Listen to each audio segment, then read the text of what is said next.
parties. Venezuela's different political parties are closing their election campaigns this Wednesday ahead of Sunday's regional and municipal polls. Trade unionists and social movements protested against the government of Jair Bolsonaro in the Brazilian capital as part of events to mark Black Consciousness Month.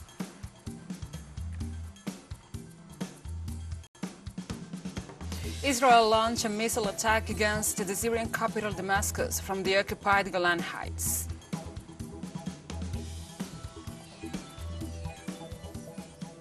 From the headquarters of Telesur English in Havana, Cuba, this is From the South. I'm your anchor, Gladys Quesada, and these are the news. In Venezuela, campaigns are drawing to a close in several regions ahead of Sunday's elections. The candidates of the United Socialist Party of Venezuela and the Great Patriotic Pole Alliance held rallies in municipalities in the western state of Zulia. Party members and supporters expressed their support for the re-election of the current state governor as well as the mayors. Political leaders recalled that in their opinion, these elections not only provide an opportunity to measure themselves against their political opponents, but also to reject the U.S. sanctions imposed on the country.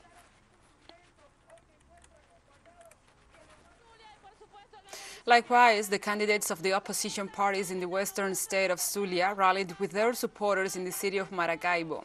They called on their members to exercise the right to vote and assured that the process is very simple to follow. As part of the closing events of their campaigns, candidates highlighted their commitment and willingness to work to improve public services.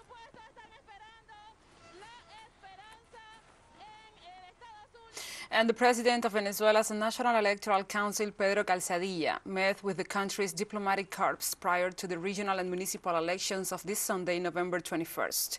During the meeting, the electoral official reiterated the democratic environment of the broad political participation of this electoral process.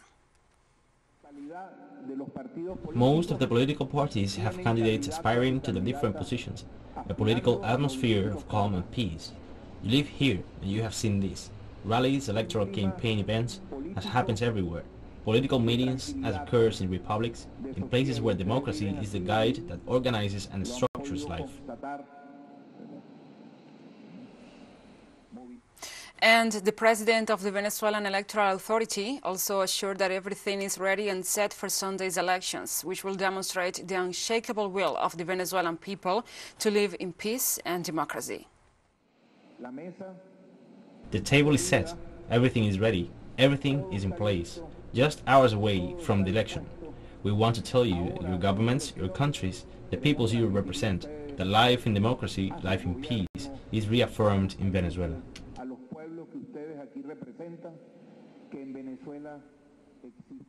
In Venezuela, the deployment of international guests accompanying the electoral process ahead of Sunday's regional elections is advancing well. The Venezuelan Foreign Ministry announced that the international guest will tour polling stations across the country to monitor the development of the electoral process, in which more than 70,000 candidates are standing. In addition, a delegation of 34 observers from the European Union and a group of electoral officials from Belize arrived in the South American country this week to observe the entire process. More than 21 million Venezuelans are registered to vote for 23 state governors and 335 mayors.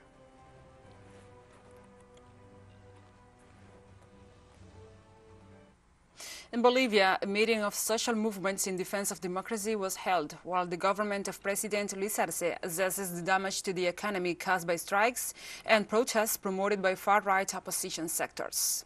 The massive event, held on the highway that connects El Alto and La Paz, saw the participation of multiple social sectors, led by the Bolivian Workers' Confederation. During the day, activists committed themselves to defending the country's governability in the midst of attempts at destabilization promoted by the far right and condemned by the majority of the population.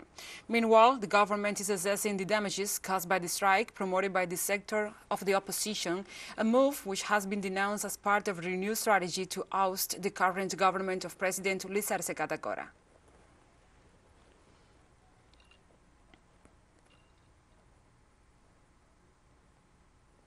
Authorities of Bolivia's Ministry of Public Works, Services and Housing denounced that the strike promoted by the opposition sectors caused heavy losses in the air and land transportation.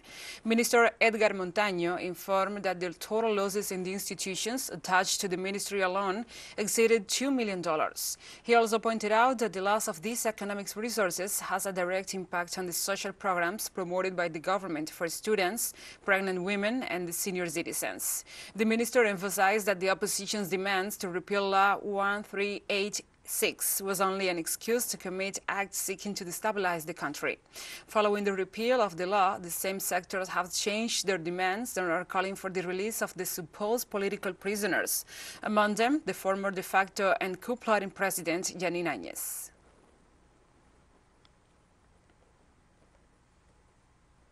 And we'll be right back after this very short break, so don't go away.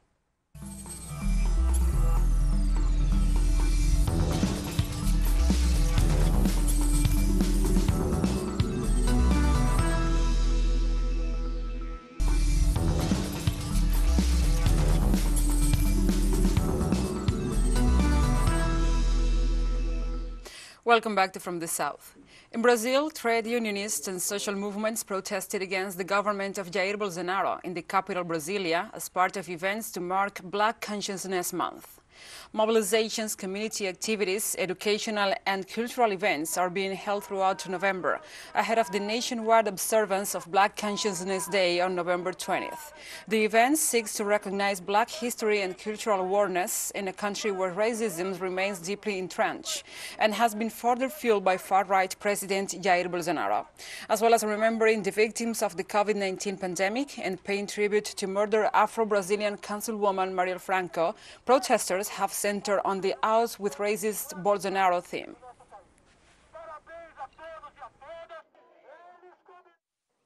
The week of Blackness Consciousness comes with the theme Out with Racist Bolsonaro. We want to say that we brought Zúmbidos Palmares this week, and Marielle is to say that all our ancestry of Black people, who are the majority in this country, is alive, is resisting, and will overthrow any fascist government. Many Black women in Brazil joined this week the movement for Bolsonaro, with the women's movement, with the LGTB movement, because we understand that Brazil, with its large Black majority, cannot accept the structural racism that happens in Brazil. Now we continue in South America. The Argentine Front for All Coalition celebrated this Wednesday the Day of the Peronist Militancy, an annual event during which political organizations, social movements and trade unions remembered the 1972 return to the country of the leader Juan Domingo Perón after 18 years of exile. This year's celebrations came just 3 days after the legislative elections. The date saw a rally in the symbolic Plaza de Mayo, where President Alberto Fernández addressed supporters and called for unity among progressive forces. The event, promoted by the General Confederation of Labor, was also accompanied by different social and labor movements and the human rights organizations. Fernández told the packed square, "Today is an important day for us to start the second stage of our government," and took the opportunity to thank all those who worked to secure results in last Sunday's elections.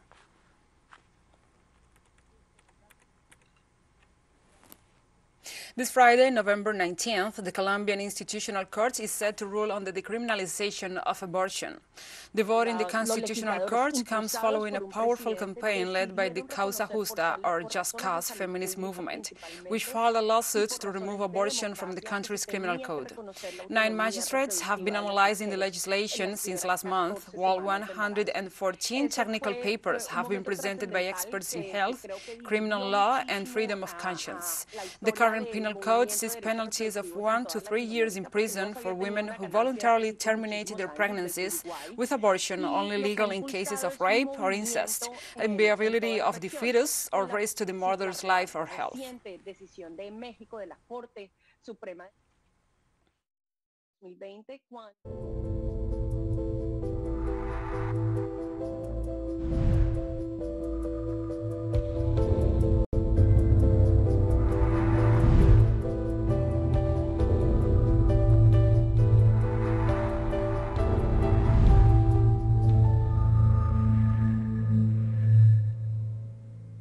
Now we address other topics. The World Health Organization has warned that coronavirus deaths, and fatalities of course, increased by 5% in the last week in Europe, making it the only region where COVID-19 fatalities are on the rise. The UN Health Agency reported that of a total of 3.3 million new infections reported, 2.1 million came from Europe, while the highest numbers of new cases were in Russia, Germany and the United Kingdom. Meanwhile, deaths jumped by 67% in Norway and by 38% in Slovakia. The WHO describes Europe as the new epicenter of the ongoing pandemic and warns of more fatalities to come if urgent actions aren't taken on the continent. Austria has imposed strict restrictions on movement, while the Netherlands and some others have reintroduced lockdown measures. The United Kingdom, meanwhile, decided to roll out booster shots to everyone aged over 40.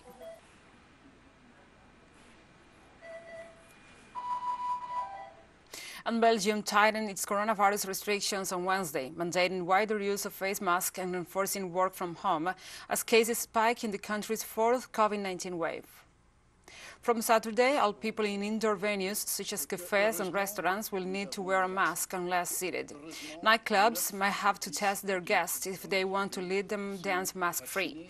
People wanting to eat in a restaurant or go to a theater already have to present a COVID pass, showing vaccination, a negative test, or recent recovery. Most Belgians will also have to work from home 4 days a week until mid-December.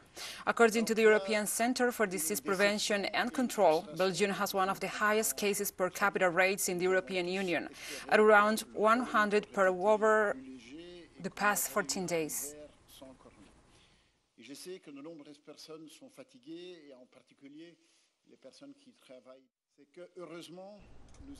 Fortunately, we have vaccines. Fortunately, 9 out of 10 adults in our country are vaccinated, and it's thanks to your efforts. It's thanks to the effort of all those who have been vaccinated that today we're not in lockdown.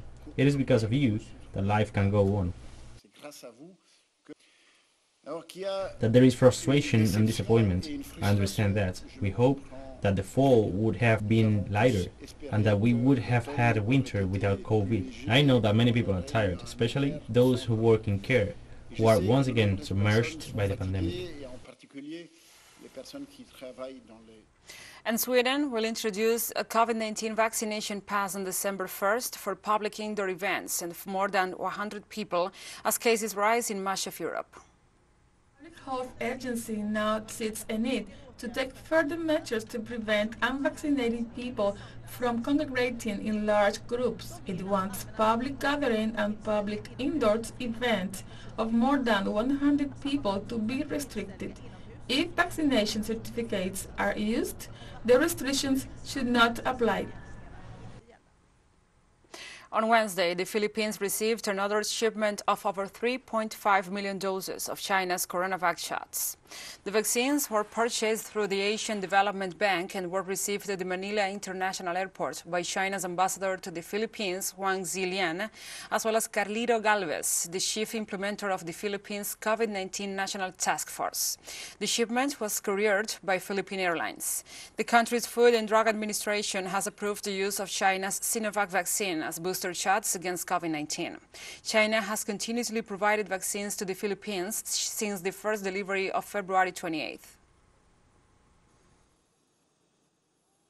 I could vividly remember that the president is very, very happy seeing the Chinese aircraft, government aircraft, military aircraft, with their servicemen pushing the life-saving vaccines that will greatly give so much hope to our people. And we have more stories coming up after this final short break, so stay with us.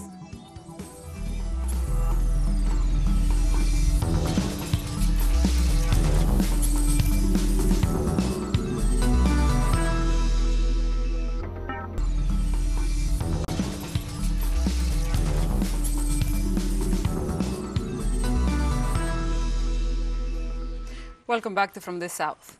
Israel launched 2 missiles against the south of the Syrian capital Damascus in the latest attack against the country. The missiles were launched from the occupied Syrian Golan Heights against the southern area of Damascus, according to Syrian news agency Zana. The two missiles were fired in the early hours of Wednesday morning and targeted an empty building, which was hit by one missile, while the other was intercepted and shot down by the Syrian army's air defense system before hitting its target. The Israeli air offensive did not cause any major damage nor casualties. Israel has launched regular attacks against Syria from the occupied territory of the Golan Heights, with an escalation in the attacks as the Syrian government advances in eliminating Western-backed terrorist groups from its territory.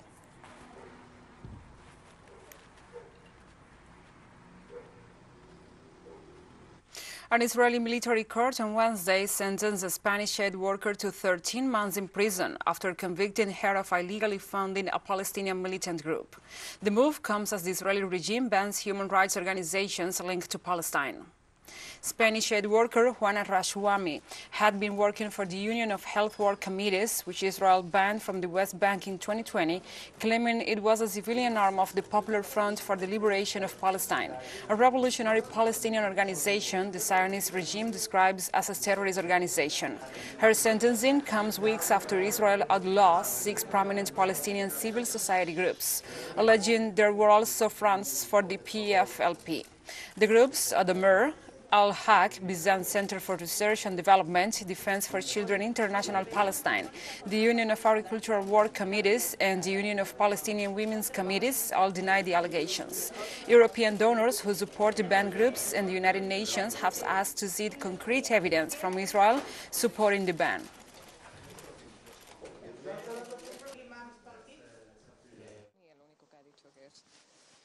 The only thing she has said is that she was a worker of the Health Work Committees, an organization that was banned by Israel. Regarding the funding, funds were brought for health programs. If any diversion happened, she, of course, wasn't aware of it.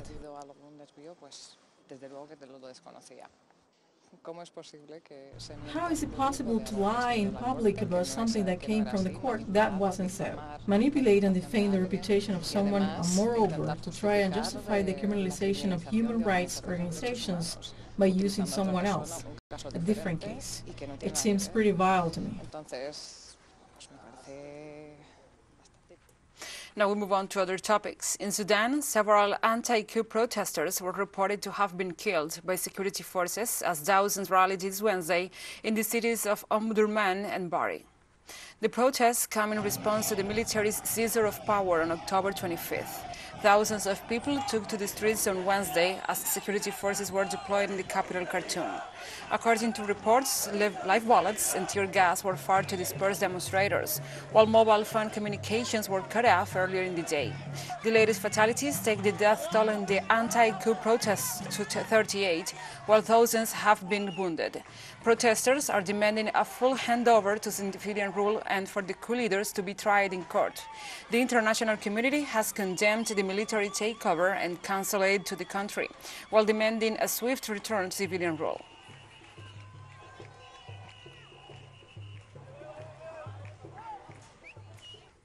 Tens of thousands of people protest in Athens on Wednesday to mark the anniversary of the 1973 student revolt against a U.S.-backed junta, an annual event that often sparks violence. 24 people were killed at the Athens Polytechnic in 1973 when the junta sent troops and police against a pro-democracy student uprising. 20,000 turned out in the capital Athens, according to police. However, the demonstration remained peaceful into the evening. Most of the marchers were students, unionists, and members of the leftist parties. In Athens, thousands marched to the U.S. Embassy to protest against Washington's support for the Greek military dictatorship during the Cold War.